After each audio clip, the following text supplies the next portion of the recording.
approximately 1.5 times wider than our home planet, enjoys an orbit that places it at just the right distance from its star for liquid water to potentially exist on its surface.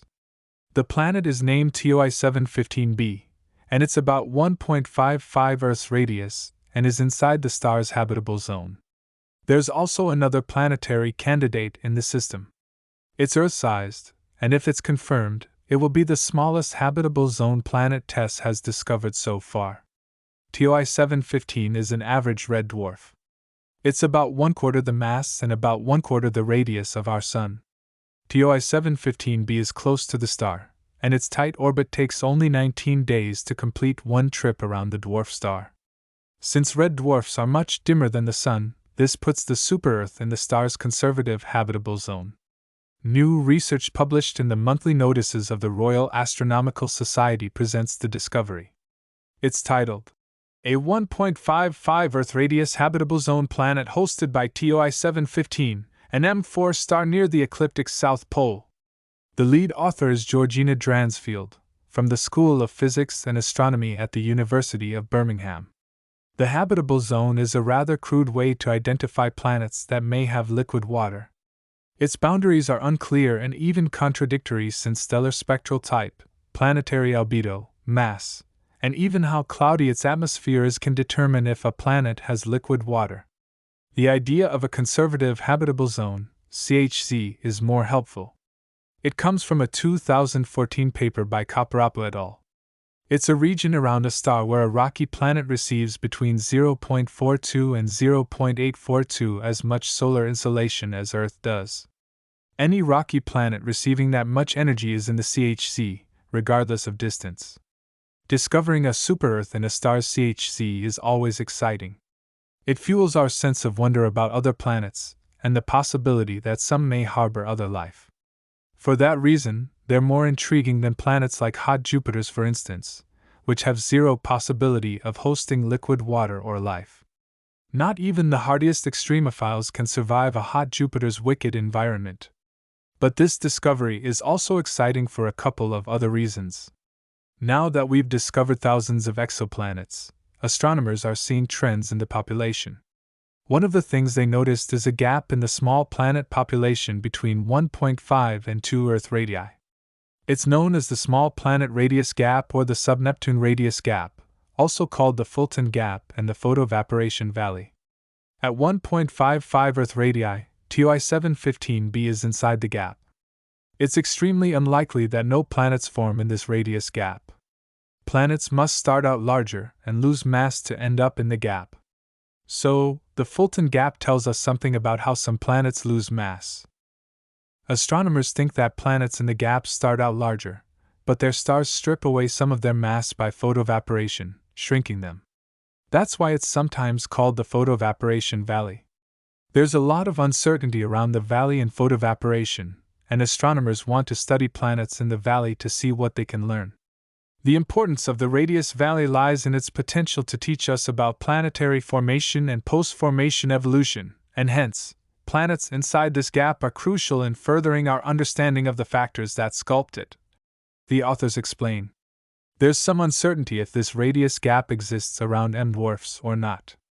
It's possible that M-dwarfs have a density gap rather than a radius gap.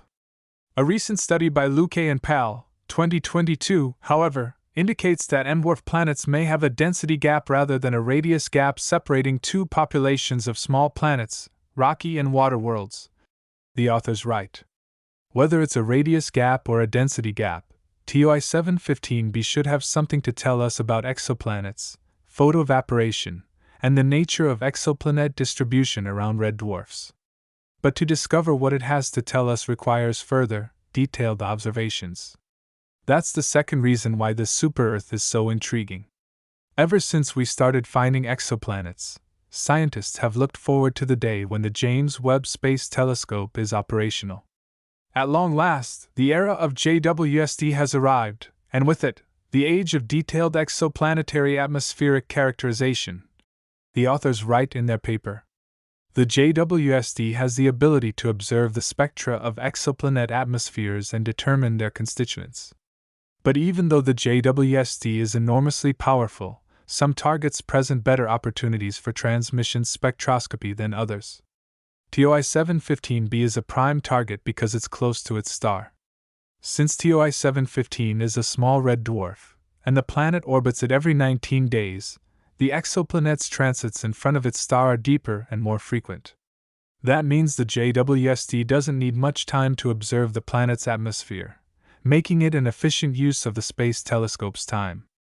In the context of atmospheric characterization by transmission spectroscopy, bright, nearby M-dwarfs are ideal planetary hosts as small temperate planets will transit frequently, enabling high signal-to-noise detections of atmospheric features with fewer hours of telescope time. The authors explain. Can this super-Earth be habitable? Lacking the JWST's spectroscopy, we're reduced to speculating. It's in the conservative habitable zone, but that doesn't get us very far. Still, there are some hopeful signs. TOI 715 is a little older than our Sun at about 6.6 billion years old. The star shows a low degree of magnetic activity, according to the authors. That's probably why the star shows an absence of flaring in the TESS light curves compared to younger M-dwarfs. Red dwarfs are known to exhibit extremely powerful flaring that can sterilize planets. They can also strip away atmospheres, which could be responsible for the exoplanet photoevaporation valley. Another planet may be orbiting TOI 715.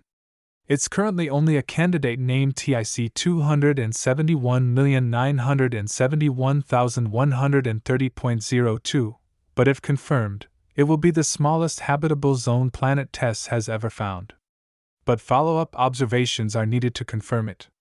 The TOI 715 system is a compelling target for further study.